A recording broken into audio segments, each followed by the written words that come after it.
मुद्रास्फीति के प्रकार। मुद्रास्फीति को निम्नवत वर्गीकृत किया जा सकता है। ए, दर आधार पर वर्गीकरण। इसके अंतर्गत फर्स्ट, रेंगती स्फीति, नम्र स्फीति, क्रीपिंग और मॉडरेट इन्फ्लेशन। सेकंड, कूदती स्फीति, गैलोपिंग इन्फ्लेशन। बी, खुली तथा दबी स्फीति। सी, मांग प्रेरित स्फीति। डी, लागत जन्य स्फीति। ई, संरचनात्मक स्फीति। एफ, अधिस्फीति। अब इनका क्रमशः अध्ययन करें। ए, दर आधार पर वर्गीकरण।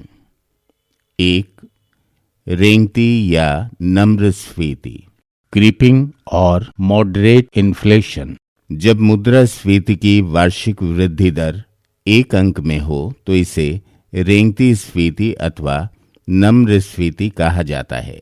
रेंगती या नम्र स्फीति का पूर्वाभास किया जा सकता है तथा उसी के अनुसार नीतियों का निर्धारण किया जाता है। 2, कूदती स्फीति, गैलोपिंग इन्फ्लेशन। कूदती स्फीति में स्फीति की दर अत्यंत ऊंची होती है। सैमुएल्सन ने ये मत व्यक्त किया है कि यदि स्फीति की वार्षिक वृद्धि दर 2 या 3 अंकीय जैसे 30, 100, 300 हो तो इसे कूदती या गैलोपिंग स्फीति कहते हैं। प्रथम विश्व युद्ध के पश्चात जर्मनी की स्फीति को, जो 140 से 4100% वार्षिक थी, गैलोपिंग माना जाता है। वर्तमान में विश्व के अनेक देशों जैसे अर्जेंटीना, मैक्सिको, ब्राजील, पेरू आदि में वर्ष 1970 से 1980 के बीच स्फीति को गैलोपिंग स्फीति के रूप में स्वीकार किया जाता है। बी, खुली तथा दबी स्फीति, ओपन एंड सप्रेस्ड इन्फ्लेशन। जब स्फीति में वृद्धि की दर पर अर्थव्यवस्था का कोई नियंत्रण नहीं होता तथा मूल्य स्तर बिना किसी दबाव या रोक टोक के बढ़ता जाता है तो इसे खुली स्फीति कहते हैं। किंतु जब स्फीति की दर पर सरकारी नियंत्रण विद्यमान रहता है जिसके परिणाम स्वरूप मूल्य स्तर उतना ऊंचा न दिखाई दे जितना वास्तव में हो तो उसे दबी स्फीति, सप्रेस्ड इन्फ्लेशन कहा जाता है।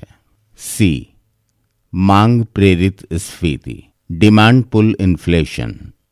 जब किसी अर्थव्यवस्था में मांग पूर्ति की तुलना में अधिक हो तो मांग में वृद्धि के फलस्वरूप उत्पन्न स्फीति को मांग प्रेरित स्फीति कहा जाता है।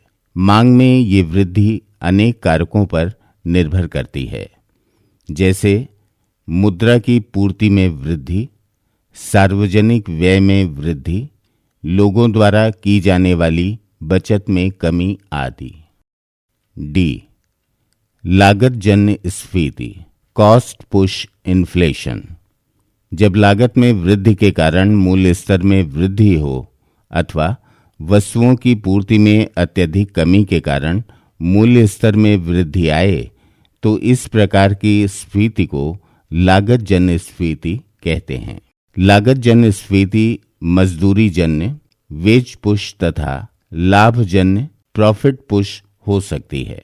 उल्लेखनीय है कि मजदूरी तथा लागत दोनों ही लागत के प्रमुख भाग हैं।